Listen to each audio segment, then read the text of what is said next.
एक दिन जन्मेजय वेद व्यास जी के पास बैठे थे।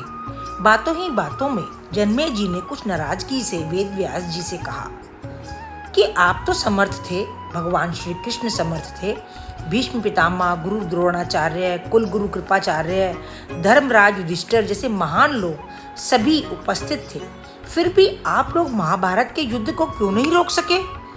मित्रों, कहानी में आगे बढ़ने से पहले आपसे प्रार्थना है कि यदि आपने हमारा चैनल अभी तक सब्सक्राइब नहीं किया है तो जल्दी ही कर दें।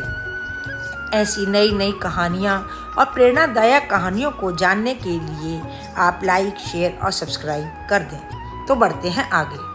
मित्रों, श्री कृष्ण के भांजे थे अभिमन्यु और अभिमन्यु के पुत्र हुए राजा परीक्षित और राजा परीक्षित के बाद उनके पुत्र जन्मेजय राजा बने। एक दिन जन्मेजय वेद व्यास जी के पास बैठे हुए अपनी जिज्ञासा को शांत करने के लिए प्रश्न पूछते हैं कि आप सभी महाभारत के युद्ध को होने से क्यों नहीं रोक पाए और देखते देखते अपार जन धन की हानि हो गई। यदि मैं उस समय होता तो अपने पुरुषार्थ से इस विनाश को बचा लेता। अहंकार से भरे जन्मेजय के शब्द सुनकर व्यास जी शांत रहे। उन्होंने कहा, पुत्र, अपने पूर्वजों की क्षमता पर शंका नहीं करनी चाहिए। यह विधि के द्वारा निश्चित था जो बदला नहीं जा सकता था। यदि ऐसा हो सकता तो अकेले श्री कृष्ण में ही इतना सामर्थ्य था कि वे युद्ध को रोक सकते थे। लेकिन जन्मेजय अपनी बात पर अड़े रहे और बोले, मैं इस सिद्धांत को नहीं मानता। आप तो भविष्यवक्ता हैं, मेरे जीवन की होने वाली किसी होनी को बताइए, मैं उसे रोक कर यह सिद्ध कर दूंगा कि विधि का विधान निश्चित नहीं होता। तो व्यास जी, जो अब तक थोड़े से क्रोधित हो चुके थे, बोले, पुत्र, यदि तू यही चाहता है तो सुन, कुछ वर्ष के बाद तू काले घोड़े पर बैठकर शिकार करने जाएगा। दक्षिण दिशा में समुद्र तट पर पहुंचेगा। वहां तुम्हें एक सुंदर स्त्री मिलेगी जिसे तू अपने महल में लाएगा, विवाह करेगा और मैं तुझे कितना भी मना करूंगा यह मत कर, लेकिन तू नहीं मानेगा। इसके बाद वह स्त्री ही तेरे मृत्यु का कारण बनेगी। अभिमान से भरे हुए जन्मेजय ने हंसते हुए व्यास जी की बात को काटते हुए कहा कि मैं आज के बाद काले घोड़े पर बैठूंगा ही नहीं, तो यह सब घटनाएं घटित कैसे होंगी?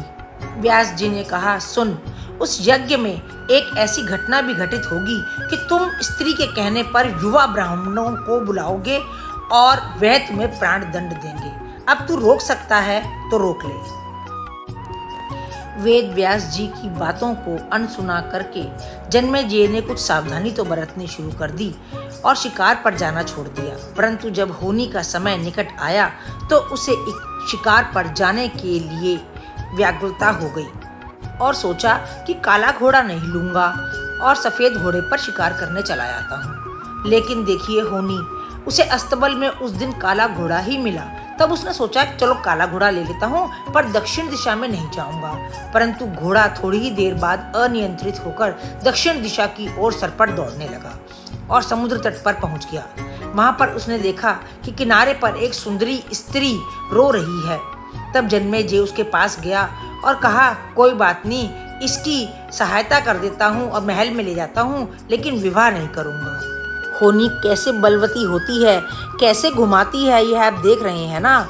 जब उस स्त्री को महल में लाने के बाद उस स्त्री के प्यार में पड़कर उससे विवाह भी कर लिया और उसके द्वारा कहने पर जन्मेजय ने यज्ञ का आयोजन करा और उस यज्ञ में युवा ब्राह्मण ही रखे गए।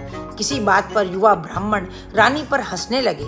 रानी क्रोधित हो गई और रानी के कहने पर राजा जन्मेजय ने उन्हें प्राण दंड देने की सजा दे दी, जिसके फलस्वरूप उसे अर्थात जन्मेजय को कोढ़ हो गया। अब जन्मेजय घबरा गए और तुरंत व्यास जी के पास पहुंचे और उनसे जीवन बचाने के लिए प्रार्थना करने लगे।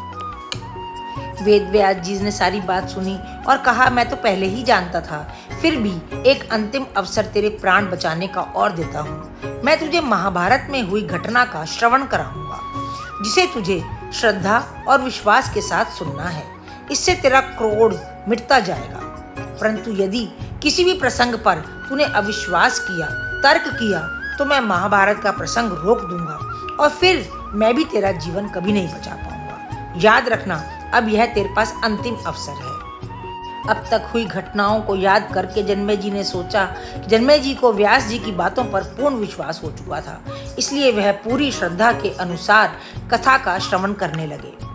अब व्यास जी ने कथा आरंभ करी और पहले ही भीम के बल के बारे में प्रसंग सुनाने लगे, जिसमें भीम ने हाथियों को सूंडों से पकड़कर अंतरिक्ष में उछाला। वे हाथी आज भी अंतरिक्ष में घूम रहे हैं। जैसे ही जन्मेजय ने यह सुना, वे अपने आप को रोक नहीं पाए और बोल उठे कि यह कैसे संभव हो सकता है, मैं इस बात को नहीं मानता।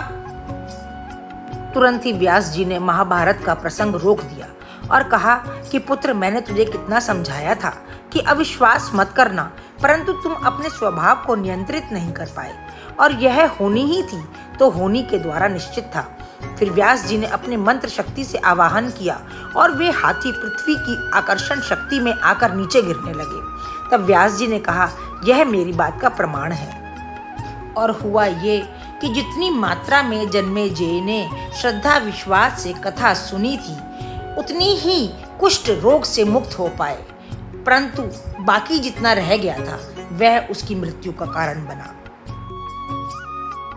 गीता के 11वें अध्याय के 33वें श्लोक में श्री कृष्ण अर्जुन से कहते हैं, उठ खड़ा हो जा और अपने कार्य द्वारा यश प्राप्त कर। यह सब तो मेरे द्वारा पहले ही मारे जा चुके हैं, तू तो केवल निमित्त मात्र है। होनी को टाला नहीं जा सकता, लेकिन पुण्य कर्म व ईश्वर नाम जप से होनी के प्रभाव को कम अवश्य करा जा सकता है।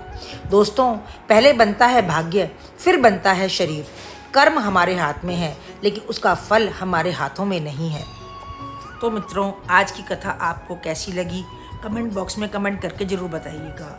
और हाँ दोस्तों, इस प्रकार की प्रेरणादायक मार्मिक कहानियाँ सुनने के लिए अपने मित्रों और परिवारजनों को भी साथ में जोड़िए और हमसे भी जुड़े रहिए, एक लाइक और शेयर और सब्सक्राइब करके। तो मिलते हैं अगले व्लॉग में, जब तक के लिए राम राम।